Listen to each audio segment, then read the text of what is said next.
sénégalais, à mon sens. Parce que le PDS est mort. C'est-à-dire c'est un parti en état de mort cérébrale. Presque existé sur mon parti socialiste Sénégal. Non, après ma jox le kii bi. Moo que le PS là, bonnet blanc, blanc bonnet.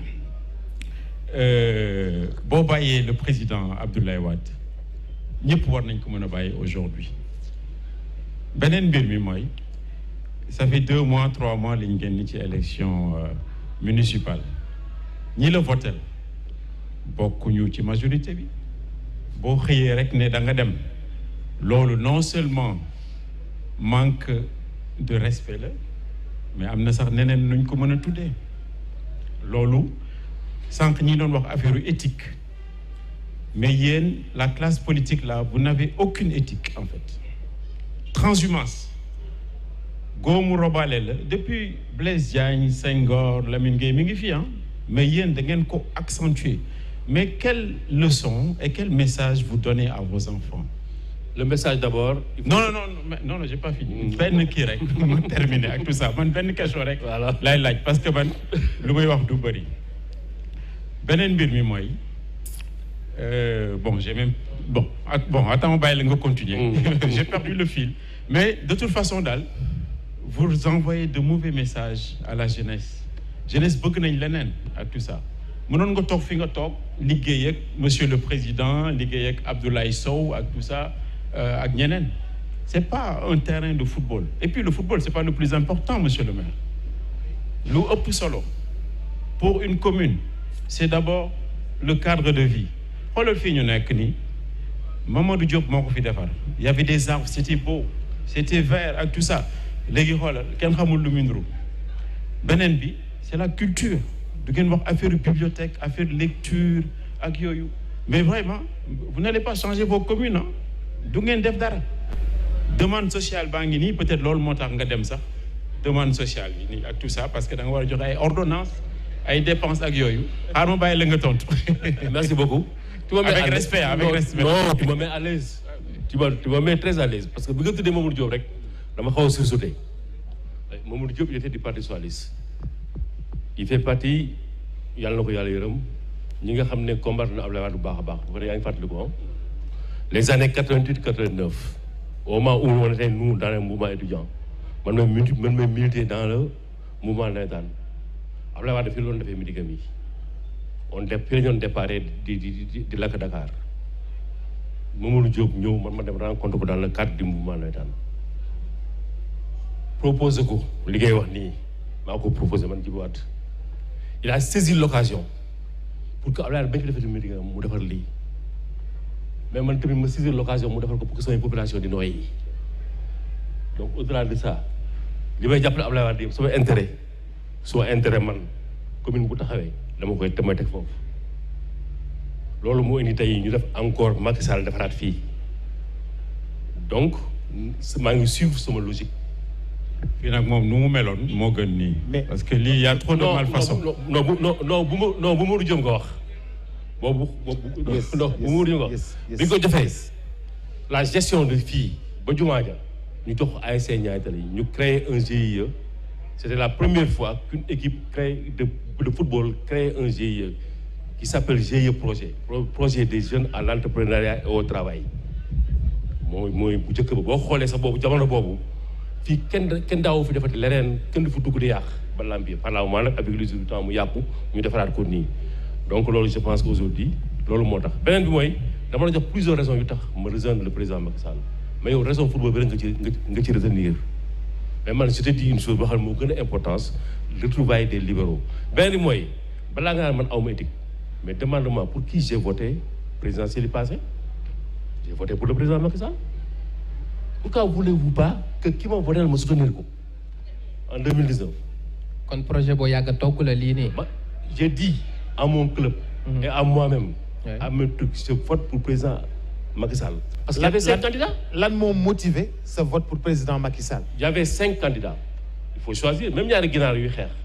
bu soo neewul ci xeexu ginaar da nga am ko bëgg sama choix porté wul ci Idrissa porté wul Sall porté wul ci Sonko porté wul ci Niang mais mon choix a dit que pour man kii moo gën a valable kii laa gën a wóolu kii laa gën a yaakaar ça c'est un choix personnel yéen ñëpp am ngeen ko leen choisir mais pourquoi vous voulez choisir et que moi je ne choisis pas et que nous on ne choisit pas pourquoi forcément on ne choisit pas celui qui est président de la République pourquoi on doit toujours renouveler et ça aussi le même combat je l'ai mené même sur la Fédération sénégalaise de football quand tous les gens ont dit non Augustin ñëpp xaw ne man ma ñëw wote Augustin man ma dem rejoindre Augustin te moi moom dama amoon ay problème ak moom mais je me suis dit que ki fi toog yàgg fi il fait des erreurs te lui il est moo gën a mën a rectifier erreur que keneen mais donnons-lui la chance mu defaat loolu encore ma rejoindre ko ñu def au tour du Sénégal indi manko bi je fais partie des gens yi nga xam ne ñoo initier le manko là dox ci wax ci tey ba mu indi ñu tey Coupe d'Afrique bi donc moi je me dis aujourd'hui que ni ngeen bëgg di imposer nit ñi ñu koy xalaat loolu aussi moom kiiwul loolu moo baaxul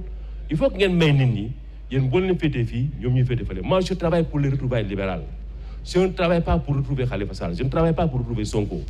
je veux aujourd'hui que Karim Wade ak Macky Sall ñu ànd ça c'est ma conviction. waaw une dernière question ak tout ça libéralisme bi ngay wax mais les idéologies là c'est mort léegi li ma bëggoon yokk rek mooy ki ngay votel aux élections kooku moom yoonu kenn nekku ci déjà am na sax ay mbeñ gàcce ci biir kii bi ak tout ça mais on parle de fidélité am na nasaraan bi benn phrase bu muy utiliser te loolu c'est valable pour tous les êtres humains nee na la seule maladie du chien qui n'est pas transmissible à l'homme c'est la fidélité les hommes ne sont pas fidèles man ça me surprend pas il y aura encore plus de transhumance plus de transport parce que aussi demande sociale bi foog nga régler ko ça c'est très et puis l'autre chose mooy le parti démocratique sénégalais ñuulul weexul dafa tikk maanaam bu élection di ñëw rek mu beddeeku dem kiwam ak tout ça et cetera mais loolu les gens ne vont jamais voter pour ce parti parce que clair obscur lay andi ak tout ça loolu moo tax ce parti est en état de mort cérébrale kooku moom il faut nga kii ko ñi fi nekk ñoom la gars yi di voter ak yu demee noonu moi j'ai travaillé avec le PDS ak tout ça mais en toute liberté je ne leur dois absolument rien am na lu baax lu ñu def mais il y a beaucoup de choses qui sont négatives qu'on peut souligner mais fidélité la ñu wax valeur la jeunesse est là nos mamans sont là ak tout ça il faut renvoyer des images fortes en matière de valeur les politiciens sénégalais sont dépourvus de valeur et moo tax dëkk bi nekk ci état bi état de délabrement dama bëggoon jaaraale foofu noonu dugalaale question bi parce que dafa wax ni bokk na ci li tax mu rejoindre président Macky Sall mooy fexe ba liggéey li nga xamante ni moom mooy commune am est-ce que ça veut dire que ni ñi nga xamante ni dañ nekk maire te bokkuñu wala ànduñu gis-gis ak njiitu réew mi président Macky Sall ñoom duñu mën a defar seen commune. xam nga dañuy wax ñetti problème moom am na léegi lu mu wax nii ba dugg ci biir parti démocratique sénégalais dafa nekk ci benn mort cérébrale d'accord ça mais parti démocratique sénégalais bu nekkee ci mort cérébrale yow sa xarit sa soxna sa doom wala ku la jege bu nekkee war nekk ci mort cérébrale doo ko jëm a sauver doo ko jëm da koy seetaan da nga bàyyi mu dee da koy bàyyi mu dee yow peut-être que yow da koy bàyyi dee parce que boo ko ci man maa ngi ci biir man mais man pexe yi may jaar pour bàyyi ko mu mort cérébrale wu dañ mais nag pexe yooyu nangul ma ko même bu dee pexe si yow gëmuloo ko maa xam ne damay wuti charlatan damay wuti docteur damay wuti agrégé damay wuti kuy wér wala damay koo xam ne sax dafay kii ak kii dof la mais bàyyi ma wuti ko rek mais yoon yi man maa koy xam. non non d'accord moi parce que. man damay même ma dagg la rek 2 secondes. non il faut que daggu ci loolu yow nekkoo ci biir man maa nekk ci biir man mi nekk ci biir nag mbootu kër gi su ma koy faj du ma ko génne parce que loolu aussi nit ñëpp ñun ñëpp si loolu la ñuy dund mais man gëm naa ne man aujourd'hui jege Macky Sall parce que tey parti bi dafa nekk ci mort cérébrale parce que parti bi amul capitaine wala capitaine bi newu fi mais nag pour mu ñu faj ko il faut capitaine bi ñëw te ñun ñëwee nañ ñun moom rek mooy nekk suñu capitaine yow loolu d'accord ci parce que bokkoo ci mais ñun loolu la ñu bëgg loolu la ñu wax ñun ñoo ne ñun parti bi Karim moo koy jiite def nañu option boobu peut-être ñeneen ñi option bu baaxul te Karim moo ko jiite man sama bopp nee naa maa ngi ci biir tant que ñëwul parti bi du dox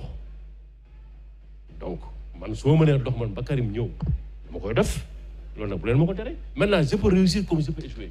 mais je sais réussir à l'impossible nul n'est tenu bu su ma dee mënu ma nag ma xam ne mënu ma. les communes pour kañ les communes. ba pare daal boobu muy beneen bi aussi su ma ko defee aussi sama commune mën na ci gis boppam parce que donc sama commune dama am ak ñoom objectif dama koy defar mais mu may dem commune dama ne man Djiby Wade man maay sollicité yéen sama waa dëkk seen suffrage pour que dinaa defar lii loolu ñu nangul ma ko jox ma ko léegi nag ñu dem ci ay élection législative man fële laay fari ne sama commune dama bëgg ngeen jàppale man pour ma dem fari fële maa def option dem Benno Bokk Yaakaar parce que xam naa ne moo demee PDS moom moo ko wax léegi mémoire cérébrale la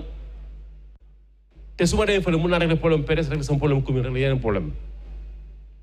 donc. entre temps bu ñu amnistie woon Karim Wade est-ce que da ngay jógewaat ci. génn ma PDS non génn ma PDS.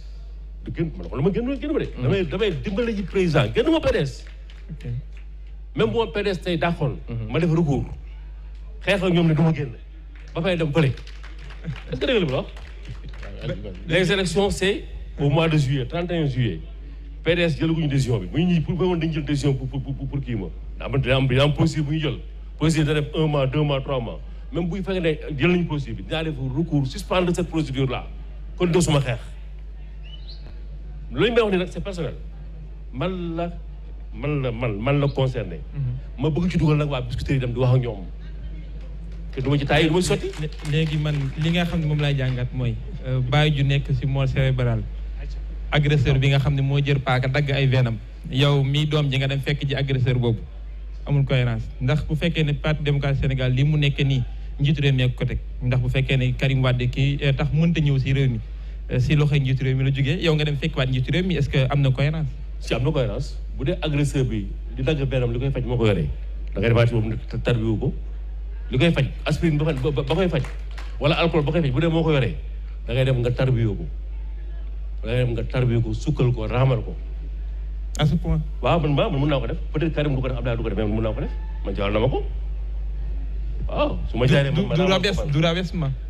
ma ne du rabaissement. non déglu la fi mu nekk Karim mooy président de la République Abdoulaye moo am dignité dem tëgg fële man sama bopp man su ma ko mënee def dinaa ko def loo koy man la concerné. am naa une dernière question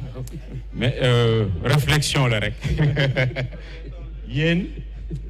monsieur le maire dafa mel ni xamu leen importance maire yi maire ñu ngi koy tuddee le premier magistrat. C'est très très important c'est-à-dire c'est le gestionnaire c'est une fonction extrêmement technique président bu fekkoon yéen am ngeen courage moral toog seen place ak tout ça du leen yóbbal dara